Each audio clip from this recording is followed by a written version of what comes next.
മാഷമുണ്ട ഈത്തപ്പന കാഴ്ചകള് ചെറിയ തൈകള് നല്ല ഭംഗിയുണ്ടല്ലോ കാണാന്.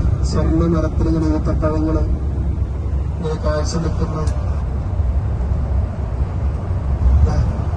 വാഹനത്തില് രാത്രി ഭാഗം നല്ല ഭംഗിയുണ്ട്, നല്ല ഉഷാറുണ്ട്.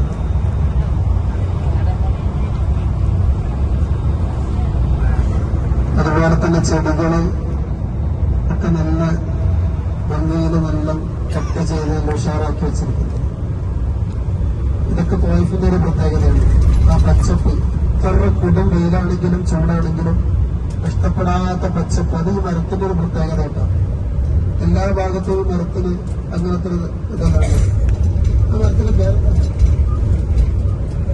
വികസിതെന്നൊക്കെ പറയും, പേരും വരെ പേരും പറയും. ഇല ഒരുമാനൊക്കെ എല്ലായിടത്തും നല്ല ഇല തിങ്ങിയിട്ട് കാണും. എല്ലാത്തോളം ഓരോ ഭൂമിക്ക് അനുയോജ്യമായിരിക്കുന്ന ഓരോ മരങ്ങളും ഓരോ മൃഗങ്ങളൊക്കെ നല്ല കണക്ക് സൃഷ്ടിച്ചിട്ടുണ്ടല്ലോ, അതിന്റെ ഭാഗമാണത്. എത്ര വലിയ വെയിലാണെങ്കിലും ലോട്ടാങ്ങളെ കുറിച്ച് പറഞ്ഞല്ലോ, എത്ര വലിയ വെയിലാണെങ്കിലും പാറയാണെങ്കിലും നടന്നു പോകാനുള്ള സൗകര്യം അവരുടെ പാദങ്ങൾക്കും, എത്ര വെയിലിനെ തരണം ചെയ്യാനുള്ള ശക്തി അവരുടെ ശരീരങ്ങൾക്ക് തന്നുകൊടുത്തുണ്ട്. അതേപോലെ വൃക്ഷങ്ങൾക്കും ചെടികൾക്കും മരങ്ങൾക്കൊക്കെ ഈ തപ്പന മരം എത്ര വെയിലാണെങ്കിലും വെയിൽ വേണം, അപ്പോഴതിന്റെ യഥാർത്ഥ രീതിയിലുള്ള ഫലം തരുള്ളൂ. ഓരോ പ്രത്യേകതകൾ അൽഹംദുലില്ലാഹ്. ഇതൊക്കെ കാണുമ്പോൾ അല്ലാഹുവിന്റെ നിഅമത്ത്, നമ്മള് അല്ലാഹു നമുക്ക് തന്നിട്ടുള്ള അനുഗ്രഹങ്ങൾ ഓർക്കുകയും പടച്ച റബ്ബിന് ശുക്ർ ചെയ്യുകയും ഈ മണ്ണിലെത്തിയല്ലോ അതിന് അല്ലാഹുവിന് ഹംദ് ചെയ്യുകയും ചെയ്യണം. അപ്പോഴാണ് നമ്മൾ നന്ദിയുള്ള അടിമകളായിട്ടുള്ളത്. അല്ലാഹു നമ്മളെ നന്ദിയുള്ളവരും ഉൾപ്പെടുത്തി അനുഗ്രഹിക്കുന്നു. പടച്ച റബ്ബിന്റെ നിഅമത്തുകളൊക്കെ ആസ്വദിച്ച് അവനോട് ധിക്കാരം കാണിക്കുന്ന പെരുന്നാൾ നിസ്കാരം നിസ്കരിക്കുന്ന ഒരു ഗാഹാണ് ഇത്.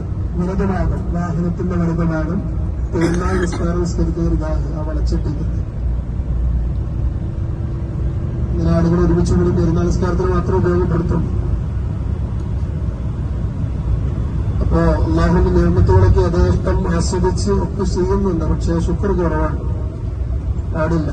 ഈ ശക്രത്തും ലാസീതങ്ങൾക്കും ശുക്ർ ചെയ്യുമ്പോൾ അതിനനുസരിച്ച് അല്ലാഹു നിയമത്ത് വീണ്ടും വീണ്ടും വീണ്ടും വാരിത്തരും, കൂടുതലാക്കി തരും. അതിന് ശുക്ർ കിട്ടിയ ശുക്രിനൊക്കെ വല്ലാതെ അല്ലാഹുവിനെ സ്തുതിക്കണം, ശുക്ർ ചെയ്യണം. നിയമത്തിനൊക്കെ വല്ലാതെ ശുക്ർ ചെയ്യണം.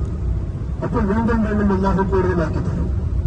അല്ലാഹു നമുക്കുള്ള സമ്പത്തും സമ്പാദ്യങ്ങളിലും സൗകര്യങ്ങളിലൊക്കെ നിയമത്തുകളിലൊക്കെ അല്ലാഹു വർദ്ധനവ് പ്രദാനം ചെയ്യുന്നു.